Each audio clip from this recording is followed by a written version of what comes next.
तो John Cena की भाई ये फोटोज और वीडियोस जो है वायरल होने वाली है या फिर हो भी चुकी होंगी और लोगों को ऐसा लग रहा है कि भाई ये जॉन सीना का नया लुक है। तो भाई ऐसा नहीं है, ये उनका नया लुक नहीं है भाई, ये उनका पुराना लुक है, फास्ट एंड फ्यूरियस का लुक है। उसमें जॉन सीना जो है जेकब टोरेटो का रोल प्ले करते हैं और अब फास्ट एक्स पार्ट 2 की जो है शायद शूटिंग स्टार्ट हो चुकी है और शायद उसी के लिए जॉन सीना गए हुए हैं। तो भाई ये तो बड़ी अच्छी बात है कि फास्ट एक्स पार्ट 2 की शूटिंग स्टार्ट हो चुकी है, उसमें द रॉक भी होने वाले हैं। खैर ये सब बातें अलग है, हम स्मैकडाउन की बात करते हैं। स्मैकडाउन जो है वो हमारे यहाँ पर इंडिया में सुबह 12:30 बजे हुई थी, जो मैंने कमेंट्री टैब में पोस्ट कर दिया था कि भाई 12:30 बजे लाइव होने वाली है स्मैकडाउन। सोनी लिव ऐप पर भी हुई थी भाई, बस मैंने लाइव नहीं देखी तो वो बात अलग है। और ऐसा इसलिए हुआ था क्योंकि स्मैकडाउन हुई थी बार्सिलोना स्पेन से भाई, जो कि बार्सिलोना में पहला स्मैकडाउन था भाई, जहां पर पहली बार जो है स्मैकडाउन हुई थी। और वो जो है जो बार्सिलोना स्पेन है वो सेकंड लार्जेस्ट सिटी है स्पेन की और 9th नंबर पर आती है जहां पर सबसे ज्यादा दुनिया में लोग घूमने फिरने जाते हैं। तो भाई ये तो भाई ट्रैवल वाले बंदे ही बताए कि सच है या नहीं ये बात। वहां पर जो है WWE के ऑलरेडी 2 इवेंट्स भी पहले हो चुके थे, तो ये तीसरा इवेंट था भाई, जो कि बार्सिलोना स्पेन के लिए तो काफी अच्छी बात है। लेकिन मैं और देखना चाहूंगा भाई यहाँ पर, लेकिन ये क्राउड बड़ा मस्त होता है भाई ओवरसीज। मैंने कहा था कि भाई एकदम प्रीमियम लाइव इवेंट वाली फील आएगी, तो भाई ऑफ कोर्स नॉट आज की स्मैकडाउन से वो फील आई है। स्पेन का क्राउड भाई बहुत ही अमेजिंग था। रैंडी ऑर्टन का गाना उन्होंने गाया एले नाइट के साथ जो यह करी वो बहुत ही मजेदार थी। और जो मैच भाई बोरिंग भी होता तो भाई उसको भी इन्होंने इंजॉयबल बना दिया। आज की स्मैकडाउन बोरिंग हो सकती थी, लेकिन भाई स्पेन के क्राउड ने भाई मजे दिला दिया। आज जो है स्मैकडाउन की बात करते हैं तो उसके ऊपर कोडी रोड्स भी अवेलेबल थे, पॉल हेमन थे भाई, tag team titles on the line थे, गुंथर भी शो के ऊपर आए थे क्योंकि स्पेन से जो हो रही है ना चीजें यानी कि यूरोप से। और रैंडी ऑर्टन अपनी वाइफ को लेकर आए थे, इनकी वाइफ ही है ना ये शायद, हाँ वही है शायद।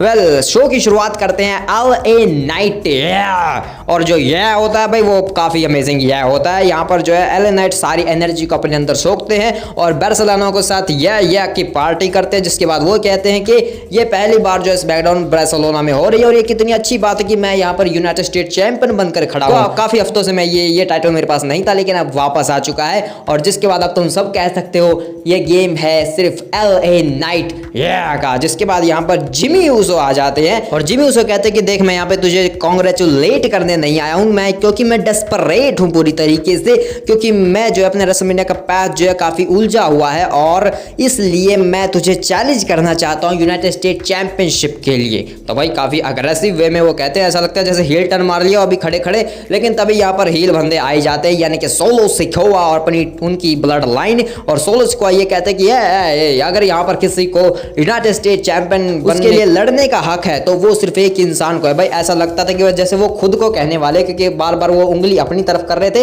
लेकिन एंड मौके पर बोल देते कि वो जेकब फाटू है जिसको ये मौका मिलना चाहिए। और तुम जो यहाँ पर खड़े हो मेरे भाई, तुम तो हमारे लिए फेलियर हो। तुम क्या चाहते हो, तुम फिर से फेल हो जाओ? मैं ऐसा नहीं चाहता कि हमारी ब्लड लाइन जो है ऐसे नीचे गिरती रहे, ऐसा जिमी ऊसो को कहते हैं। लेकिन जिमी ऊसो कहते हैं कि देख सबसे बड़ा फेलियर तू है, तू हार गया अपनी उला फला, वो भी OTC रोमन रेंस से, तो इससे बड़ा फेलियर तेरे लिए और क्या ही हो सकता है। जिसके ऊपर सोलो सिकोआ भड़क जाता है कि अभी दिखाता हूँ तुझे होल फेलियर क्या होता है, मरो। तो यहाँ पर ब्लड लाइन अटैक कर देती है जिमी ऊसो और LA नाइट के ऊपर, लेकिन यहाँ पर उन्हें बचाने के लिए आ जाते हैं ब्रॉन स्ट्रोमन भाई, और वो आकर भाई तबाही मचा देते हैं, सबको रिंग साइड कर देते हैं। जिसका जो माहौल देखकर भाई स्पेन पूरा अग्रेशन में था भाई। तो यहाँ पर आते हैं हमारे GM यानी कि निक ऑल्डेस, और वो कहते हैं कि मैं देख रहा हूँ काफी अच्छी चीजें यहाँ पर चल रही है। स्पेनिश में भी वो कुछ बोलते हैं जो मुझे समझ में नहीं आया। तो यहाँ पर वो कह देते हैं कि क्यों ना अभी के अभी हो जाए blood line versus LA night, Braun Strowman, Jimmy Uso, एक 6 मैन टैग टीम मैच अभी और इसी वक्त। तो यहाँ पर भाई शो के ऊपर ये अमेजिंग मैच जो स्टार्ट हो जाता है। तो यानी कि भाई स्मैकडाउन की शुरुआत तो भाई बहुत ही बेहतरीन तरीके से करवा देते हैं और ऊपर से क्राउड भी इतना एनर्जेटिक,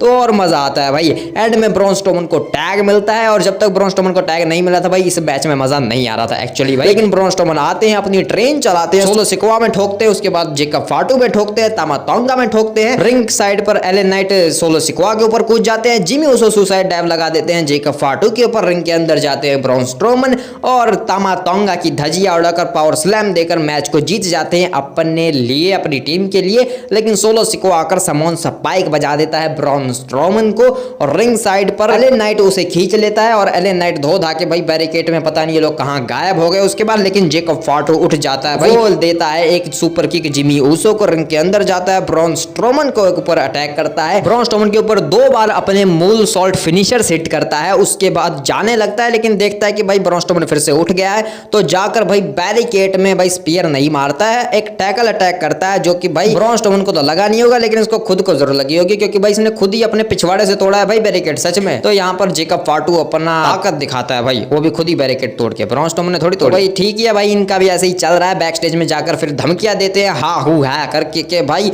हम जीतेंगे वो यूनाइटेड स्टेट चैंपियनशिप। तो यहाँ पर ब्रॉन स्ट्रोमन को वो साइड लगाने की बात करते हैं कि उस गधे को तो हम देखेंगे, उस मॉन्स्टर को हम साइड जरूर लगाएंगे अगले हफ्ते। तो भाई ब्रॉन स्ट्रोमन को साइड लगा दोगे, लेकिन भाई अपनी ब्लड लाइन में कब किसी को साइड लगाओगे? वैसे भाई ब्लड लाइन का अच्छा है भाई, थोड़ा सा लाइमलाइट में आ रहे हैं, फिर से जो है चीजें हाइप हो रही हैं, धीरे धीरे करके लेयर खुलेंगी भाई। वेल इसके बाद जो है यहाँ पर जेड कारगिल का इंटरव्यू लेते हैं कथकली, उनसे पूछते कि आप कैसा फील कर रही है? तो वो कहते कि मैं कैसा फील कर रही हूँ, बहुत अजीब फील कर रही हूँ, लेकिन मैं काफी स्ट्रांग हूँ, तुम जानती हो है ना। तो यहाँ पर कथकली एक सवाल पूछते हैं जो कि भाई पर्सनली मैं भी पूछना चाहूंगा कि तुझे कैसे पता चला कि नायोमी ने अटैक किया था? तो जेड कारगिल कहते कि देखो जब वहां पर मेरे ऊपर अटैक हुआ, किसी ने मुझे गड्डी से ठोक दिया, सलमान भाई नहीं था वो, मैंने जब आंखें धुंधला धुंधला मुझे दिख रहा था और वो नायोमी थी भाग और उसने मेरा दिल तोड़ दिया। बियांका बेलर के साथ उसने टीम अप किया, बियांका बेलर नहीं जानती थी कि वो है, मेरे लिए काफी डेस्परेटिंग चीजें थी ये, तो इसलिए उसने मेरा दिल तोड़ा है और अब मैं उसे तोड़ने वाली हूँ बुरी तरीके से। तभी यहाँ पर लिव मॉर्गन और रखेल रॉड्रिगेज आ जाते हैं और चिल्ला चिल्ला कर कहने लगते कि तेरी वजह से जो है हमारे ऊपर शक हुआ, हमारे ऊपर जो है लोग ब्लेम कर रहे थे, सिर्फ तेरी वजह से, तुझे पता है हमने कितना सहा है यहाँ पर तेरी वजह से। तो जेड कारगिल कहते कि ठीक है थोड़ा और सह लो, अगले हफ्ते मिलते हैं तुम और मैं आमने सामने। और लिव मॉर्गन कहते कि हाँ ठीक है मिलते हैं। जिसके बाद शो पे ऊपर आती हैं बी फैब और वो कहते हैं कि मैं एक लेगेसी बनाना चाहती हूँ और अच्छी बात है कि लेगेसी बनाने के लिए शुरुआत के लिए मेरे पास शार्लेट फ्लेयर है सामने। तो यहाँ पर शार्लेट फ्लेयर बाद में एंट्रेंस करती है और एंट्रेंस के दौरान जो ये ग्राफिक दिखाया जाता है भाई, इसने मेरा दिमाग फिरा दिया भाई। 6 बार ये WWE वुमेन्स चैंपियन है, ओके भाई मान लिया। 7 बार ये WWE वर्ल्ड वुमेन्स चैंपियन है भाई। कब जीती इसने वर्ल्ड वुमेन्स चैंपियनशिप, मुझे याद दिलाओ क्या भाई? वो मैं दूसरे यूनिवर्स में था क्या उस टाइम पर? नहीं भाई मुझे बताओ, उस टाइम पर वर्ल्ड हेवीवेट चैंपियनशिप एग्जिस्ट भी करती थी क्या जब ये चैंपियन बनती थी? पता नहीं कौन सा गांजा फूक के किसी ने ग्राफिक बनाया भाई। स्मैकडाउन चैंपियन बनी थी, तो अब जो है रॉ और स्मैकडाउन चैंपियनशिप्स को वर्ल्ड चैंपियन और WWE चैंपियन बना दिया, इसलिए शायद इन लोगों ने ऐसा कर दिया। तो भाई ये गलत है भाई, मैं नहीं मानता भाई इस चीज को। वेल इसके बाद शो के ऊपर ये मैच स्टार्ट होता है, एंड में यहाँ पर शार्लेट फ्लेयर जो है अपना नेचुरल सिलेक्शन हिट कर देती है, उसके बाद वो पिन नहीं करती है, कहते कि ऐसे थोड़ी ना खत्म होगा, सबमिशन मूव लगा देती है अपना और यहाँ पर टैप आउट भी कर देती है बी फैब, लेकिन उसके बाद भी सबमिशन होल्ड में रखती है शार्लेट फ्लेयर बी फैब को। लेकिन तभी यहाँ पर स्टेफानी स्ट्रैटन आ जाती है, आकर यहाँ पर इनका ब्रॉल स्टार्ट हो जाता है, जिसको देखने में मैं बिल्कुल इंटरेस्टेड नहीं था भाई। मतलब भाई ये कुछ भी कर दे, लेकिन अब जो है वो फील नहीं आ रही भाई इस मैच में जो पहले आ रही थी। जब हम सोच रहे थे कि भाई ये मैच होगा, तो भाई नहीं आ रही भाई वो फील सच में। चाहे भले यहाँ पर टिफानी स्ट्रैटन जो है 4 या 5 बार कूद गई हो इनके ऊपर, इन सिक्योरिटी गार्ड्स के ऊपर, लेकिन भाई नहीं आ रही भाई, मुझे कुछ खास पसंद नहीं आया।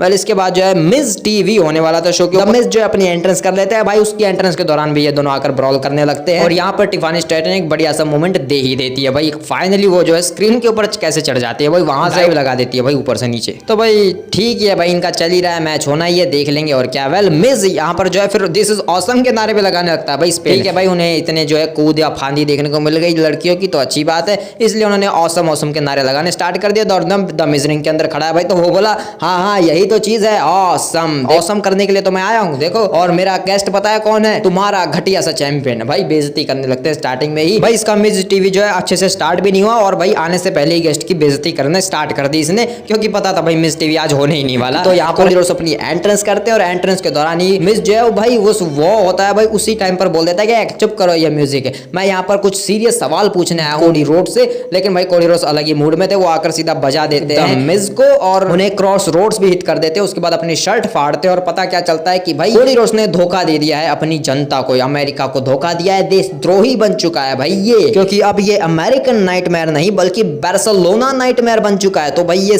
साफ जो है अमेरिका के साथ धोखा किया है कोडी रोड्स ने भाई। कोडी क्राई बेबीज, तुम रो सकते हो इस चीज के लिए कि तुम क्या बकवास बात कर रहे हो, लेकिन भाई ये सच है, कोडी रोड्स ने जो है धोखा किया है, धोखा दिया है अमेरिका के लोगों को। वो अमेरिकन नाइटमेयर है, बार्सिलोना नाइटमेयर नहीं। ऐसे तो जब ये इंडिया में आएगा तो क्या इंडिया नाइटमेयर बन जाएगा भाई? ऐसा थोड़ी ना होता है, हम नहीं मानते भाई। बार्सिलोना नाइटमेयर कहते हैं कि मैं जो है मिस से बात करता, लेकिन अभी मैं किसी से भी बात करने के मूड में नहीं हूं अगर उसका नाम जॉन सीना नहीं है। तो भाई यही कहकर यहाँ से कोडी रोड्स जाते नहीं है भाई, क्योंकि मेरे पास एक वीडियो निकल कर आया जिसमें भाई द मिज का मैच हुआ है, एक डार्क मैच कोडी रोड से, और वो भी बार्सिलोना में ही हुए भाई। तो भाई इस मैच को तुमने टेलीविजन पे क्यों नहीं डाला भाई? ज्यादा मजा आता अगर ये मैच टेलीविजन के ऊपर होता, स्मैकडाउन जो है और बेहतर फील होती भाई। क्यों नहीं डाला है? और ये हुआ कब था भाई? कमर्शियल के दौरान। और इस डार्क मैच में एक फनी मोमेंट, जब द मिज कहने लगता है कि 3 हो गया, मैं जीत गया, लेकिन रेफरी कहता है कि नहीं 2 हुआ है, तो मिज कहता है कि नहीं 3 हुआ है, अरे 2 हुआ है, 3 हुआ है, अबे 2 हुआ है भाई। रेफरी जो है चढ़ जाता है मिज के ऊपर कि 2 हुआ है भाई। टॉप रोप पर चढ़ के कहने लगता है कि सिर्फ 2 ही हुआ है, और मिज डर जाता है कि अरे इस रेफरी में कौन सा भूत आ गया। उसके बाद भाई कोलेरो उस मौके का फायदा उठाता है और क्रॉस रोड्स लगा के मैच को जीत जाता है डार्क में। उसके बाद अपनी वही नेतागिरी वाली चीज दिखाता है। बार्सिलोना नाइटमेयर जो है यहाँ पर अपनी बेल्ट जो है गिफ्ट करता है एक छोटी सी लड़की को। बेल्ट का मतलब अनडिस्प्यूटेड टाइटल नहीं, वो दूसरी बेल्ट जो वो वैसे ही पहन के आता है फालतू। आगे चलते हैं, ड्रू मैकिंटायर की एक क्लिप दिखाई गई थी, यानी कि सिनेमा दिखाया गया था, जिसमें ड्रू मैकिंटायर ये कहते हैं जानते हो मेरे साथ क्या हुआ है, रेसलमेनिया में मैं चैंपियन बना था, वहां पर एक बंदा आया जिसने मेरे ऊपर कैश इन किया और वो था Damien priest. Clash at the castle में मैं जीतने वाला था, वहां पर चीजें गड़बड़ हुई और वहां पर भी डेमियन प्रीस्ट था जब मैं हारा। मनी इन द बैंक में जाकर मैं कैश इन कर जीतने वाला था, लेकिन वहां पर भी डेमियन प्रीस्ट ही था जिसने मुझे हराया। जिसके बाद मैं गया रॉयल रंबल में और रॉयल रंबल में क्या हुआ, डेमियन प्रीस्ट वो बंदा था जिसने मुझे एलिमिनेट किया। डेमियन प्रीस्ट वो बंदा है जिसकी वजह से मैं अपना एलिमिनेशन चेंबर मैच नहीं जीत पाया, उसने चुराया मुझसे वो मौका। और अब जो है मैं तंग आ गया हूं इस चीज से कि वो बार बार आकर जो है मेरे फट्टे में टांग अड़ाता है, तो अब समय आ गया है उसको खत्म करने का।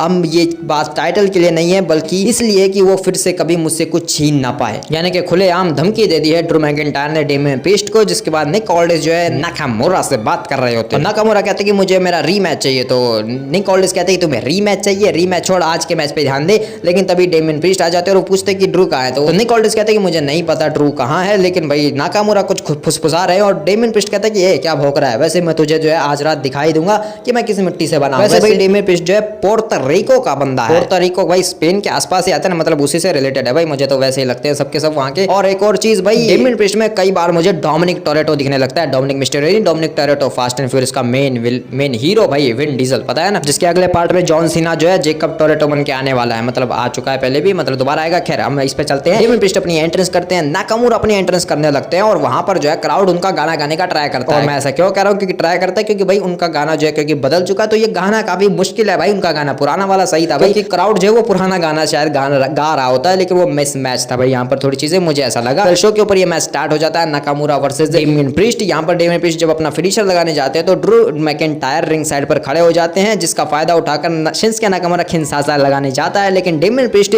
अपना साउथ ऑफ हेवन हिट कर देते हैं और पिन करने नहीं जा पाते क्योंकि ड्रू मैकिंटायर आकर अटैक कर देता है डेमियन प्रीस्ट के ऊपर। जिसके बाद डेमियन प्रीस्ट जो पलटवार करते हैं और यहाँ पर आंखों में उंगलियां डाल देता है ड्रू मैकिंटायर, और उसके बाद यहाँ पर नाकामुरा लगाते हैं खिंसासा डेमियन प्रीस्ट के ऊपर। और ये चीज देखकर भाई ड्रू मैकिंटायर काफी खुश हो जाते हैं कि ठीक है मेरा काम आसान कर दिया, नाकामुरा यहाँ से निकल लेते हैं। और उसके बाद ड्रू मैकिंटायर धोने लगते हैं यहाँ पर डेमियन प्रीस्ट को बुरी तरीके से, उसे रिंग साइड पर ले जाते हैं, बैरिकेड्स में दे के मारते हैं भाई। उसके बाद स्टील स्टेप्स भी उठाते हैं और वो भी सर के ऊपर दे के मारते हैं ड्रू मैकिंटायर डेमियन प्रीस्ट के ऊपर। उसके बाद ड्रू मैकिंटायर जा रहे होते हैं यहाँ से, लेकिन डेमियन प्रीस्ट भाई क्या खुजली थी भाई, क्यों उठ रहे थे तुम, तो भाई ड्रू मैकिंटायर वापस आता है रिंग के अंदर और एक क्लेमोर किक हिट कर देता है डेमियन प्रीस्ट के ऊपर। उसके बाद उसे कहता है कि तूने गलत किया, तू हमेशा जो है मेरी जिंदगी में पिछले 1 साल से है और मेरी सारे मौके चुरा रहा है, तो अब समय आ गया है तेरी जिंदगी को नर्क बनाने को। और भाई जो स्टॉम्प उसके ऊपर हिट की, मतलब कर्व स्टॉम्प नहीं, एक लात मुंह के ऊपर देके मारी और बहुत ही ब्रूटल थी भाई वो सच में। इसके बाद ड्रू मैकिंटायर यहाँ से चले जाते और भाई ये अरीना भाई ये बड़ा बावला अरीना है, मैकिंटायर को चीयर करा था भाई, वो हिल बंदा है। खैर कोई बात नहीं, ड्रू मैकिंटायर है वो, उसे सब पसंद करते हैं, या फिर कह सकते हैं जस्ट बार्सिलोना थिंग्स।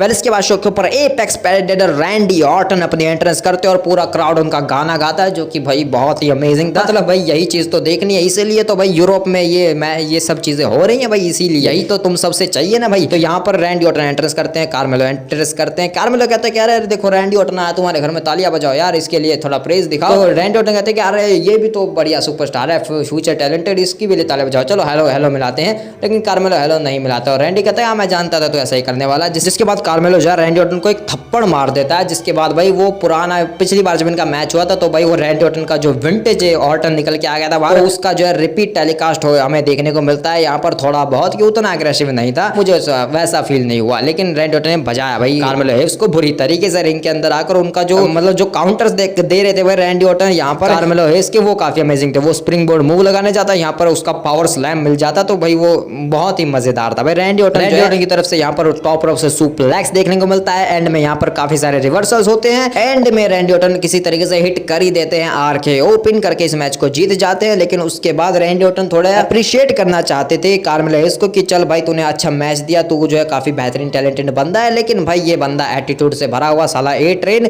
भाई। यहाँ पर वो फिर से बेइज्जती करने लगता है रैंडी ऑर्टन की, वो हाथ नहीं मिलाता है, तो यहाँ पर रैंडी ऑर्टन एक और आरकेओ बिठा देते हैं उसको और कहते हैं कि तू इज्जत के लायक नहीं है साले कमीने। लेकिन एक और चीज यहाँ पर हो सकती है भाई, रैंडी ऑर्टन जो है पॉइंट किक के लिए जा रहे होते हैं, लेकिन तभी रिंग साइड से बचा लेता है है केविन ओवेंस ए ट्रेन यानी कि कार्मेलो हेव्स को, जिसके बाद यहाँ पर रैंडी ऑर्टन और केविन ओवेंस का ब्रॉल स्टार्ट हो जाता है और केविन ओवेंस यहाँ से भाग जाता है रैंडी ऑर्टन को गुस्सा दिलाकर। तो भाई पूरे शो में सबसे बेहतरीन तो शायद रैंडी ऑर्टन वाला ही सेगमेंट था, जहां तक मुझे लग रहा है कि भाई ये काफी अमेजिंग था भाई, सच में मुझे बहुत मजा आया रैंडी ऑर्टन वाले सेगमेंट में। फिर इसके बाद शो के ऊपर आते हैं गुंथर, जो कि आकर कहते हैं कि देखो कितनी अच्छी बात है, यूरोप टूर स्टार्ट हो रहा है वो भी बार्सिलोना से, और यहाँ पर इसीलिए मैं आया हूँ क्योंकि यूरोप टूर स्टार्ट हो रहा है, तो सबसे बेहतरीन यूरोपियन रेसलर क्यों ना हो यहाँ पर, मैं हूँ सबसे बेहतरीन यूरोपियन रेसलर। लेकिन मैं नहीं चाहता था कि यहाँ से वो चीजें स्टार्ट हो, मैं कहीं और से चाहता था। खैर कोई बात नहीं भाई, वो बेइज्जती करने तुले हैं भाई यहाँ पर, कोई बात नहीं। तुम सब जो है पसंद करते हो जे उसो को, इसीलिए मैं यहाँ पर एक ऐसे बंदे को लाया हूँ जो जे उसो की तरह ही है, तुम भी उसे बहुत ज्यादा पसंद करोगे क्योंकि वो तुम्हारा ही बंदा है, एक्सियम। तो भाई बार्सिलोना की बेइज्जती करने के लिए पहले तो उनकी तारीफ करवा दी कि भाई एक्सियम को ले आए, यानी कि एनएक्सटी टैग टीम चैंपियन है वो फिलहाल के टाइम पर, और वो बार्सिलोना यानी कि स्पेन के ही बंदे हैं। तो उनके साथ जो है यहाँ पर उन्होंने एक मैच दिया जिसमें भाई एक्सियम थोड़े से भारी पड़ने लग गए थे भाई एंड में। गुंथर तो गुंथर है भाई, उसके सबमिशन का पलटवार करके एक पावर बॉम्ब हिट करता है, उसके बाद लैरिएट बजाता है,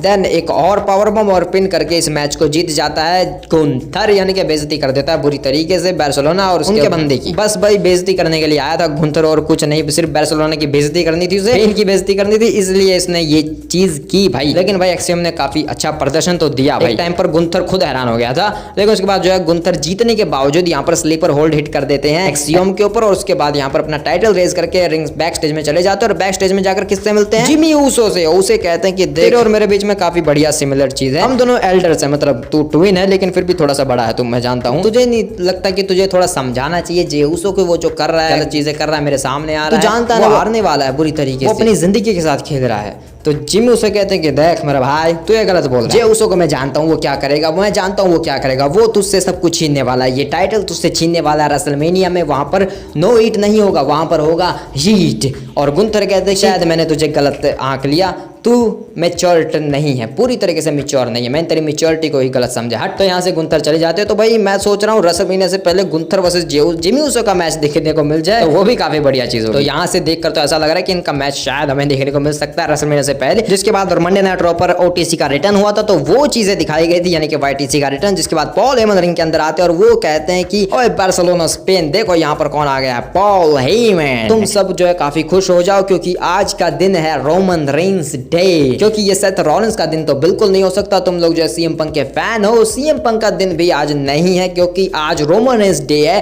क्योंकि आज लॉन्च हुई है WWE 2K25 लॉन्च हो चुकी है। तुम उसे देख सकते, तुम उसे खेल सकते हो अपने घर पर, कहीं पर भी तुम जाकर खेल सकते हो। तुम सब बार्सिलोना वाले बाहर जा, यहाँ से जाना, उसके बाद खेलना, और जो घर पर बैठे हो तुम भी खेलना, लेकिन स्मैकडाउन खत्म होने के बाद, क्योंकि मुझे रेटिंग्स चाहिए अपने शो के ऊपर, और स्पेशली मेरे सेगमेंट में तो जरूर होनी चाहिए रेटिंग्स, तो उसके बाद जाना। आज भले ही यहाँ पर मैं हूँ, लेकिन अगले हफ्ते इसी स्मैकडाउन पर ग्रेटनेस महानता पधारने वाली है, क्योंकि अगले हफ्ते स्मैकडाउन पर बेलोना, और जिसके बाद भाई सब बू करने लगते हैं। और पॉल हेमन कहते हैं यार मैं जानता हूँ तुम बू क्यों कर रहे हो, क्योंकि तुम्हें जो है फ्लाइट लेनी पड़ेगी, बॉर्डर क्रॉस करके बेलोना जाना पड़ेगा, तब जाकर तुम जो है उस ग्रेटनेस को अचीव कर पाओगे। लेकिन कोई दिक्कत की बात नहीं, तुम टीवी पर देख सकते हो यार, देख लेना, वैसे भी कोई बात नहीं, तुम चाहे बू करो चीयर करो, लेकिन तुम्हें जो करना है तुम करना हमारे वाईटीसी के सामने, रोमन रेंस के सामने करना, क्योंकि अगले हफ्ते वो पधारने वाले हैं स्मैकडाउन के ऊपर, और महानता को एक्नॉलेज करना तुम सब। और ये कोई प्रेडिक्शन नहीं है, ये एक स्पॉइलर है। जिसके बाद पॉल हेमन यहाँ पर रोमन रेंस का रिटर्न अनाउंस करके यहाँ से चले जाते हैं। जिसके बाद कैथक के लिए इंटरव्यू लेती हैं DIY का, और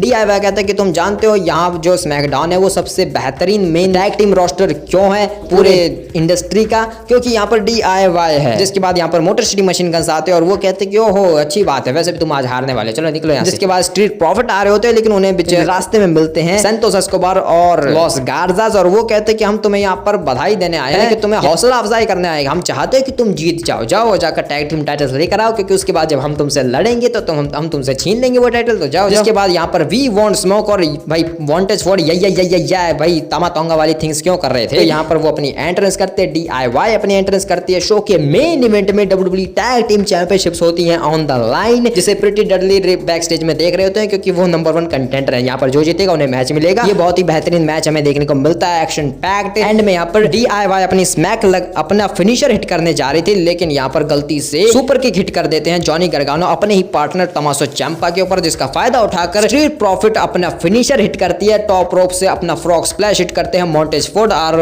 ऑडियंस भाई जो अरीना था भाई, जो ऑडियंस बार्सिलोना का क्राउड, वो भाई बहुत क्या पॉप देता है। यहाँ पर 1 2 3 होता है और मोंटेज फोर्ड और एंजेलो डॉकिंस बन जाते हैं हमारे नए टैग टीम टाइट चैंपियंस भाई, और वो सेलिब्रेट करते हैं अपनी विक्ट्री को, जिसके साथ स्मैकडाउन खत्म हो जाता है। तो भाई मुझे एक बात बताओ, मतलब आजकल जो है अगर कोई भी मिड कार्ड या tag team title on the line है, वो भी शो के मेन इवेंट में, तो वो टाइटल चेंज होने वाला है। अब तो हम यही समझेंगे। पहले इसके बाद शो के ऊपर एक बार जो है कैथेक्लिन ने इंटरव्यू लिया था पाइपर नेविन और चेल्सी ग्रीन का। चेल्सी ग्रीन कहते कि देखो मेरे पास एक नया सरप्राइज है, अल्बा फायर मेरे साथ आ चुके हैं, मेरी सिक्योरिटी गार्ड। तो भाई एक टाइम पर चेल्सी ग्रीन ने कहा था कि उन्हें एक सिक्योरिटी बढ़ाने की जरूरत है, तो भाई अल्बा फायर को उन्होंने अपनी सिक्योरिटी में ले लिया है। यहाँ पर ज़ेलेना वेगा आकर कहते कि मैं तुमसे तुम्हारा टाइटल छीनने वाली हूँ। पाइपर नेविन कहते कि तुम्हें उससे पहले मुझसे गुजरना पड़ेगा। तो इसीलिए अगले हफ्ते के लिए पाइपर नेविन वर्सेस ज़ेलेना वेगा का मैच अनाउंस हो जाता है, और अगले हफ्ते हमें Z gargle versus Liv Morgan का भी एक मैच देखने को मिलेगा। स्मैकडाउन पर ब्रॉन स्ट्रोमन वर्सेस जेकब फाटू का भी एक मैच होगा, और उसके अलावा हमारे रोमन रेंस YTC रिटर्न करने वाले हैं